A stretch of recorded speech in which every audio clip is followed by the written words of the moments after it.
Hindi sapat ang isang buhay para makita ang buong mundo, pero may mga lugar na masyadong maganda, para hindi mo masilayan, bago matapos ang iyong oras. Ang mga ito ay nakatago sa pagitan ng mga ulap, sa ilalim ng dagat, at sa gitna ng mga malalawak na disyerto, ang mga tanawing tila hindi gawa ng tao. Kaya kalimutan mo muna ang mga karaniwang pasyalan, dahil sa video na ito ay tatahakin natin ang mga destinasyong magpapabago sa pananaw mo sa realidad. Pero bago tayo magpatuloy ay i-like mo na ang ating video, dahil malaking tulong po ito sa aming mga content creators. Mag-subscribe, pindutin mo na rin syempre yung notification bell, at piliin mo yung all, para palagi ka updated sa ating mga latest videos. Number 10. Great Wall of China. Ang Great Wall of China ay isa sa pinakamahabang istruktura na ginawa ng tao sa buong mundo, at itinuturing na isa sa pinakadakilang proyekto sa kasaysayan ng engineering. Nagsimula ang pagtatayo nito noong ika-7 siglo BCE,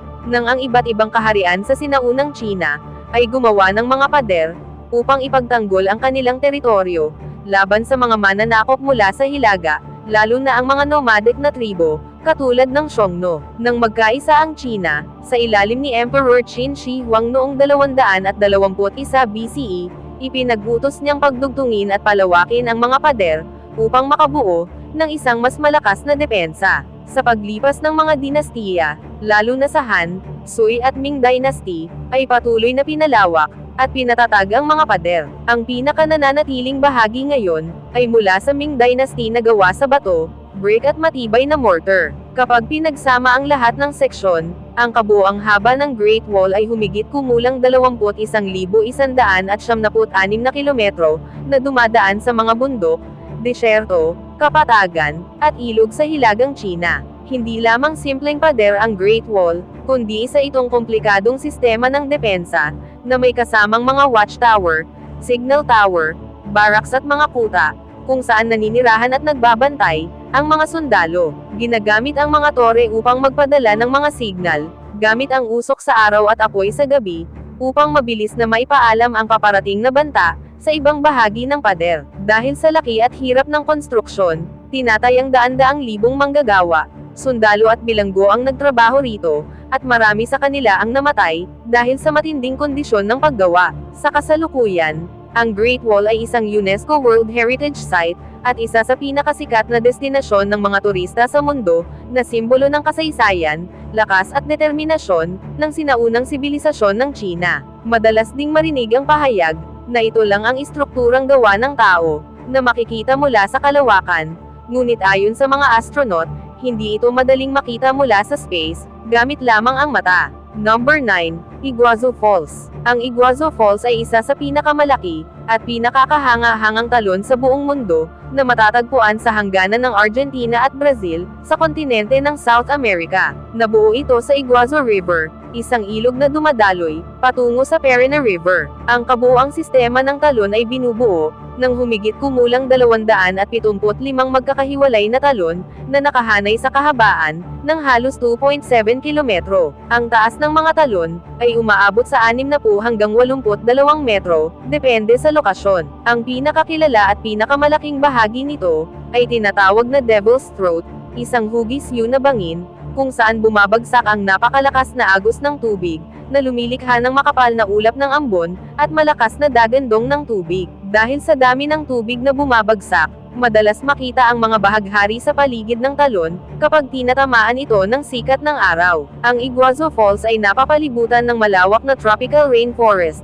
na bahagi ng Iguazu National Park sa Argentina, at Iguacu National Park sa Brazil, na parehong kinikilalang UNESCO World Heritage Sites, dahil sa kanilang pambihirang likas na kagandahan, at biodiversity. Sa kagubatan na ito matatagpuan ang maraming uri ng hayop, katulad ng jaguar, tapir, tukan, capuchin monkeys, at daan-daang species ng ibon, at mga paru-paro. Ang lugar ay isa ring mahalagang destinasyon ng turismo sa kontinente ng South America, kung saan may mga walkway, observation deck at boat tours, na nagpapalapit sa mga bisita sa mismong talon. Natuklasan ng mga Europeo ang lugar noong 1541, sa pamamagitan ng Spanish explorer na si Alvar Núñez Cabeza de Vaca, ngunit matagal nang kilala ng mga katutubong Guarani ang talon, at may sarili silang alamat tungkol sa pinagmulan nito. Noong 2011 ay kinilala ang Iguazu Falls bilang isa sa New 7 Natural Wonders of the World, na nagpapakita ng kahalagahan nito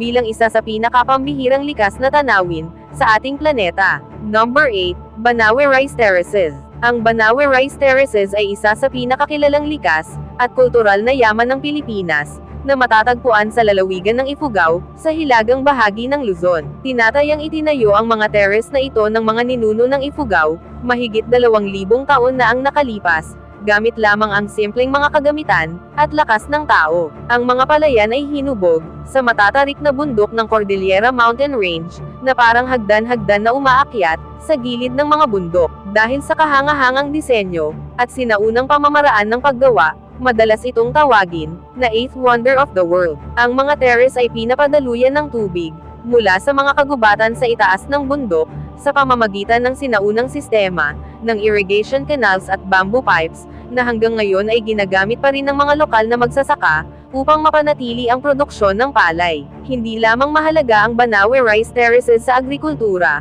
kundi pati na rin sa kultura at tradisyon ng mga Ifugao. Ang pagtatanim ng palay sa mga terrace ay kaugnay ng kanilang mga ritual, paniniwala at pamumuhay, na ipinasa mula sa henerasyon hanggang sa kasalukuyan. Dahil sa pambihirang halaga nito sa kasaysayan at kultura, ang mas malawak na grupo ng terraces sa Ifugao, na kilala bilang Rice Terraces of the Philippine Cordilleras, ay kinilala bilang UNESCO World Heritage Site noong 1995. Sa kasalukuyan, isa ito sa mga pinakasikat na destinasyon ng turismo sa Pilipinas, kung saan dinarayo ng mga lokal at dayuhang turista upang makita ang kahanga-hangang tanawin ng mga palayan at maranasan ang tradisyonal na pamumuhay ng mga Ifugao. Gayunpaman, nahaharap din ang mga terrace sa mga hamon, katulad ng pag-alis ng mga kabataan sa pagsasaka, pagbabago ng klima, at pagkasira ng mga lumang terrace, kaya patuloy ang mga programa ng pamahalaan at komunidad upang mapanatili at maprotektahan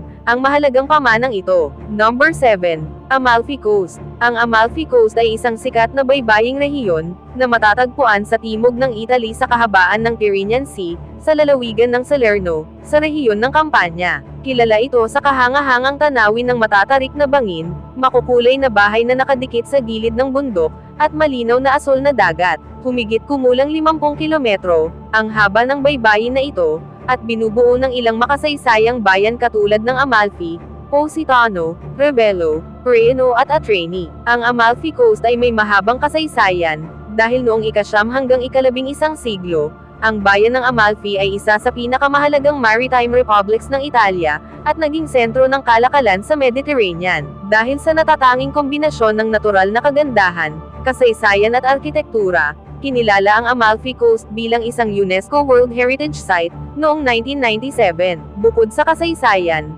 kilala rin ang Amalfi Coast sa turismo, kultura at lokal na pagkain. Dinadayo ito ng milyon-milyong turista bawat taon, dahil sa mga tanawin ng bangin at dagat, makitid na kalsada na paikot-ikot sa bundok, at mga tradisyonal na Italian village. Sikat din ang rehiyon sa pagtatanim ng malalaking lemon, na ginagamit sa paggawa ng kilalang inuming limoncello, isang lemon liquor na simbolo ng lugar. Maraming makasaysayang gusali at simbahan sa rehiyon, kabilang ang Amalfi Cathedral, na itinayo noong ika-9 na siglo. Bukod pa dyan, kilala rin ang bayan ng Positano sa makukulay nitong bahay, at matarik na hagdanan patungo sa dagat, habang ang Revelo naman ay sikat sa mga hardin, at tanawing matataas na bangin, na nakaharap sa dagat. Dahil sa natatanging kombinasyon ng kalikasan, kasaysayan at kultura, ang Amalfi Coast ay itinuturing na isa sa pinakamagagandang coastal landscapes sa buong mundo. Number 6, Bagan. Ang Bagan ay isang makasaysayang lungsod at archaeological na lugar,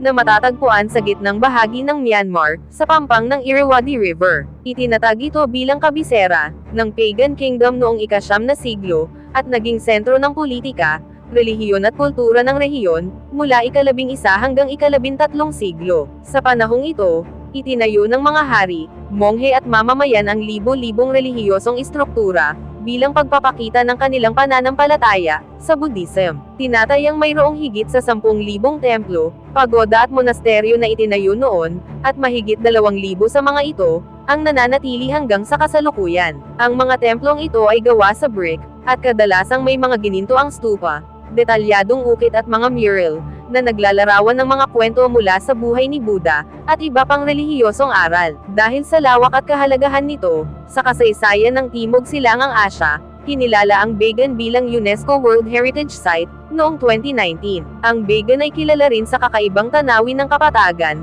na puno ng mga sinaunang templo, na nakatayo sa gitna ng damuhan at mga puno, na nagiging lalo pang kahanga-hanga kapag sumisikat, o lumulubog ang araw. Isa sa mga pinakasikat na paraan ng pagtingin sa lugar, ay sa pamamagitan ng hot air balloon rides, kung saan makikita mula sa itaas ang daan-daang templo, na nakakalat sa malawak na lupain. Ilan sa mga pinakatanyag na templo sa Bagan ay ang Ananda Temple, na kilala sa mahusay na arkitekturang Buddhist, ang Shuizigan Pagoda na may gininto ang stupa, at ang Gamayangi Temple, na pinakamalaki sa lahat ng templo, sa nasabing lugar. Sa kabila ng kagandahan nito, nakaranas ang Bagan ng ilang hamon, katulad ng malalakas na lindol, lalo na noong 1975 at 2016, na nakasira sa ilang templo, ngunit marami ang naibalik sa pamamagitan ng conservation, at restoration. Sa kasalukuyan, ang Bagan ay isa sa pinakamahalagang kultural, at relihiyosong destinasyon sa Myanmar, at itinuturing na isa sa pinakamalaking koleksyon,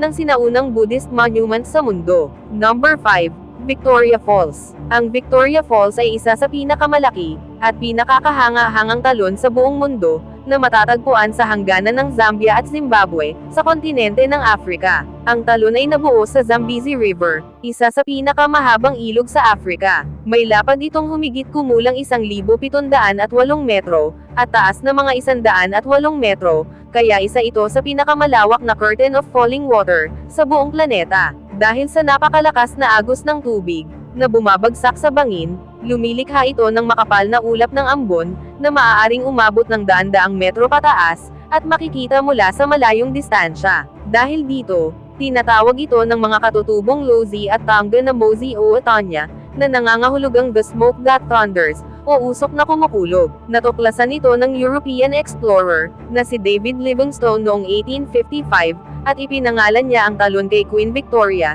ng bansang United Kingdom. Ang Victoria Falls ay napapalibutan ng mga protektadong lugar, katulad ng Victoria Falls National Park sa Zimbabwe, at Mozi o Otonya National Park sa Zambia, na tahanan ng iba't ibang uri ng wildlife, kabilang ang mga elepante, babon, antelope, at maraming species ng ibon. Dahil sa natatanging kagandahan at kahalagahan nito sa kalikasan, kinilala ang Victoria Falls bilang UNESCO World Heritage Site, noong 1989. Isa rin ito sa mga pinakapopular na destinasyon ng turismo sa Afrika, kung saan maaaring maranasan ng mga bisita ang iba't ibang aktibidad, katulad ng river rafting sa Zambezi River, helicopter tours, bungee jumping mula sa Victoria Falls Bridge, at paglangoy sa Devil's Pool, isang natural na pool na matatagpuan sa gilid mismo ng talon, sa bahagi ng Zambia. Dahil sa laki, lakas at natatanging tanawin nito, ang Victoria Falls ay itinuturing na isa sa pinakamaganda at pinakakamangha-mangha, na natural wonder sa mundo. Number 4. Aurora Borealis. Ang Aurora Borealis na mas kilala bilang Northern Lights, ay isang kahanga-hangang likas na phenomenon, na makikita sa kalangitan ng mga lugar malapit sa North Pole, katulad ng Norway, Sweden, Finland, Iceland, Canada at Alaska. Ang makukulay na liwanag na ito ay nabubuo, kapag ang mga charged particles mula sa araw, ay tumatama sa magnetic field, at atmosphere ng Earth. Kapag ang mga particle na ito ay pumasok, sa itaas na bahagi ng atmosphere, nagkakaroon ng banggaan sa mga gas tulad ng oxygen at nitrogen, na nagreresulta sa paglabas, ng iba't ibang kulay ng liwanag. Karaniwang kulay na nakikita sa aurora ang berde, ngunit maaari rin itong maging pula, violet, pink at asul, depende sa uri ng gas at taas, kung saan nagaganap ang reaksyon. Ang aurora ay madalas lumilitaw, bilang mga gumagalaw na alon, kurtina, o spiral ng liwanag sa kalangitan, na tila sumasayaw sa gabi. Bukod sa siyentipikong paliwanag, mahalaga rin ang Aurora Borealis sa kultura, at alamat ng maraming katutubong grupo, sa hilagang bahagi ng mundo. Halimbawa sa ilang tradisyon ng mga Sami sa Scandinavia, Itinuturing itong sagradong liwanag na dapat igalang, at hindi dapat pagtawanan o ituro. Sa ibang kultura naman, pinaniniwalaang ito ay mga espiritu ng mga ninuno, o mga mensahe mula sa langit. Ang pinakamahusay na panahon upang makita ang Northern Lights, ay sa mga buwan ng taglagas at taglamig, kung kailan mas mahaba ang gabi, at mas madilim ang kalangitan. Dahil sa pambihirang kagandahan nito, ang Aurora Borealis ay isa sa mga pinakakamangha-manghang natural phenomena sa mundo, at dinarayo ng maraming turista at photographer, na nais masaksihan ang makulay na liwanag na gumagalaw, sa malamig na kalangitan, ng hilagang rehiyon. Number 3, Sigiriya. Ang Sigiriya na kilala rin bilang Lion Rock, ay isang sinaunang batong kuta, at mahalagang archaeological na lugar, na matatagpuan sa gitnang bahagi ng Sri Lanka. Ito ay isang napakalaking bato na may taas, na humigit kumulang 200 metro, mula sa kapatagan sa paligid nito. Ang lugar ay naging tanyag noong panahon ng King Kashyapa I, na namuno mula 477, hanggang 475 CE. Ipinatayo niya ang kanyang palasyo sa tuktok ng bato, upang magsilbing matibay na depensa, laban sa mga kaaway. Upang makarating sa itaas, kailangang dumaan sa makitid na hagdan, at sa isang malaking estrukturang hugis ulo ng leon, kung saan nagmula ang pangalan, na Lion Rock. Sa paanan at paligid ng bato ay makikita ang mga hardin, lawa at kanal, na bahagi ng isang napaka-advanced na sistema, ng landscape at water engineering, para sa panahong iyon. Bukod sa pagiging isang sinaunang kuta, kilala rin ang Sigiriya sa mga fresco painting, na matatagpuan sa gilid ng bato. Ang mga painting na ito ay nagpapakita, ng mga kababaihang tinatawag na Sigiriya Maidens, na pinaniniwala ang mga celestial nymph, o mga babae sa korte ng hari. Mayroon ding tinatawag na mirror wall, isang makintab na pader na noon ay napakakinis, na kaya raw makita ng hari ang sarili niyang refleksyon, habang naglalakad. Sa paglipas ng panahon, naging lugar din ito ng mga Buddhist monk, matapos bumagsak ang kaharian. Dahil sa natatanging kombinasyon ng kasaysayan, arkitektura, sining at engineering, kinilala ang Sigiriya bilang UNESCO World Heritage Site, noong 1982. Sa kasalukuyan, ito ay isa sa pinakasikat na tourist destination sa Sri Lanka, at itinuturing na isa sa pinakamahalagang sinaunang monumento, sa buong South Asia. Number 2, Petra. Ang Petra ay isang sinaunang lungsod, na matatagpuan sa timog na bahagi ng Jordan, sa gitna ng mabatong disyerto, at mga bundok. Itinatag ito ng mga nabatian, isang sinaunang Arabong sibilisasyon, humigit kumulang noong ika-4 na siglo BCE, at naging mahalagang sentro ng kalakalan sa pagitan ng Arabia, Egypt at Mediterranean. Kilala ang Petra bilang Rose City, dahil ang mga bato sa lugar, ay may mapulang kulay. Ang lungsod ay tanyag sa mga gusali at templo, na inukit mismo sa mga bato o bangin, sa halip na itayo, gamit ang mga hiwalay na materyales. Isa sa pinakasikat na estruktura dito ay ang Alcazna, isang napakagandang gusali na may detalyadong disenyo, sa harapan ng bato. Upang makarating sa sentrong bahagi ng lungsod, kailangang dumaan sa Sik, isang makitid at mahabang bangin, na may haba na halos 1 kilometro. Bukod sa mga kahanga-hangang gusali, kilala rin ang Petra sa advanced na sistema ng pamamahala ng tubig, na ginawa ng mga nabatian upang mabuhay, sa tuyong kapaligiran ng disyerto. Gumamit sila ng mga kanal, cistern at dam, upang mangolekta at mag-imbak ng tubig ulan, na naging mahalaga sa pag-unlad ng lungsod. Sa rurok ng kasikatan nito, tinatayang mahigit 20,000 katao, ang nanirahan sa Petra. Kalaunan ay naghina ang lungsod, matapos ang pagbabago sa mga rutang pangkalakalan, at mga lindol. Matapos itong halos makalimutan ng mundo, sa loob ng maraming siglo, muling natuklasan ang Petra noong 1812 ng Swiss explorer, na si Johann Ludwig Burckhardt. Dahil sa natatanging kasaysayan at arkitektura nito, kinilala ang Petra bilang UNESCO World Heritage Site noong 1985, at naging isa sa New 7 Wonders of the World noong 2007, kaya isa ito sa pinakamahalagang makasaysayang lugar, sa buong mundo. Number 1, Meteora. Ang Meteora ay isang natatanging lugar sa Greece, na kilala sa mga sinaunang monasteryo, na itinayo sa ibabaw ng matataas at matatarik na rock pillars, o mga haliging bato. Matatagpuan ito sa rehiyon ng Thessaly, malapit sa bayan ng Kalambaka, sa gitnang bahagi ng bansa. Ang salitang Meteora ay nagmula sa salitang Griego, na nangangahulugang suspended in the air, o nakabitin sa himpapawid, na tumutukoy sa kakaibang anyo ng mga monasteryo, na tila nakalutang sa ibabaw ng mga bato. Nabuo ang mga batong ito, milyon-milyong taon na ang nakalipas, dahil sa erosion at geological processes, na nagresulta sa mga matatayog at makikitid na haligi ng bato, na umaabot ng mahigit 400 metro ang taas. Dahil sa natural na depensa at katahimikan ng lugar, naging perpektong lokasyon ito para sa mga monghe, na naghahanap ng espiritual na pag-iisa. Noong ika-14 na siglo, nagsimulang magtayo ng mga Eastern Orthodox monastery sa tuktok ng mga bato, upang maprotektahan ang mga monghe mula sa mga mananakop, at kaguluhan sa kapatagan. Sa kasagsagan ng panahon nito, mayroong humigit kumulang 24 na monasteryo sa Mithora, ngunit 6 na monasteryo na lamang ang aktibo, hanggang sa kasalukuyan. Noon ang tanging paraan upang makarating sa mga monasteryo, ay sa pamamagitan ng lubad, lambat o kahoy na hagdan, na inaakyat ng mga monghe at bisita, na nagpapakita kung gaano kahirap marating ang mga ito. Sa kasalukuyan, may mga hagdan at kalsada na, upang mas madaling maabot ng mga bisita. Dahil sa natatanging kombinasyon ng natural na tanawin at relihiyosong kasaysayan, kinilala ang Mithora bilang UNESCO World Heritage Site noong 1988. Ngayon isa ito sa mga pinakasikat na destinasyon ng turismo sa Greece, na hinahangaan dahil sa kakaibang tanawin ng mga monasteryo, na tila nakapatong sa ibabaw ng matatayog na bato. Bago tayo magtapos ay i-like mo na ang ating video, dahil malaking tulong po ito sa aming mga content creators.